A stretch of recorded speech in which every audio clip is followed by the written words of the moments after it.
14 জন বাংলাদেশি রোগীর চীনে যাওয়ার মধ্য দিয়ে শুরু হলো বাংলাদেশ চীন চিকিৎসা সেবা সহায়তার আনুষ্ঠানিক যাত্রা।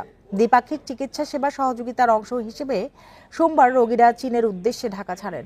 এ সেবা নির্বিঘ্ন করতে প্রয়োজনীয় সবকিছু করা হবে বলে জানিয়েছে দুই দেশ। এই ঈদে জামা জুতো অ্যাক্সেসরিজের ডিসকাউন্ট।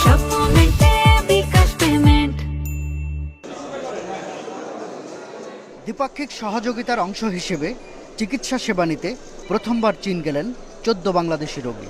এ উপলক্ষে সোমবার দুপুরে শাহজালাল আন্তর্জাতিক বিমানবন্দরে উপস্থিত হন পররাষ্ট্র সচিব জসিমউদ্দিন ও ঢাকায় চীনের রাষ্ট্রদূত ইয়াও ওয়ান সহ সংশ্লিষ্ট কর্মকর্তারা।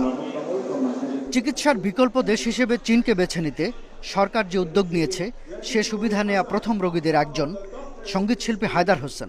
ভিসা ব্যবস্থাপনা আরও সহজ করা ও যাতায়াত খরচ কমানোর মত দেন তিনি। আমি তাদের ব্যাপারে অনেক শুনেছি, তারা নাকি অনেক ভালো। আমাদেরকে সহজ করতে হবে visa process, and travelling is very expensive.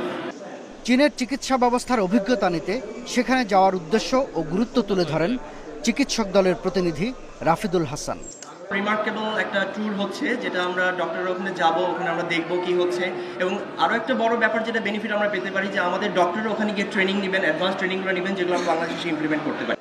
বিদেশে চিকিৎসায় বাংলাদেশিদের দুর্ভোগের কথা উল্লেখ করে চীনের রাষ্ট্রদূত বলেন, অন্তর্বর্তী সরকারের অনুরোধে চীন এই সুবিধা দিচ্ছে। চীন একটি অভিজ্ঞ অভ্যর্থনা দল গঠন করেছে, যারা বাংলাদেশি রোগীদের জন্য যথাযথভাবে থাকা ও খাওয়ার ব্যবস্থা করবে এবং বিশেষ অগ্রাধিকার দেবে। এছাড়াও চিকিৎসা প্রক্রিয়া জুড়ে বাংলা ও ইংরেজিতে দক্ষ দোভাষী রাখা হবে। চীনা এয়ারলাইন্স চিকিৎসার জন্য চীন ভ্রমণকারী রোগীদের সাশ্রয় মূল্যে টিকিট সরবরাহ করবে। ভিসা ব্যবস্থাপনাও সহজ করা হবে। চীনে চিকিৎসার সুযোগকে বাংলাদেশ চীন সম্পর্কের নতুন অধ্যায় বলছেন পররাষ্ট্র সচিব।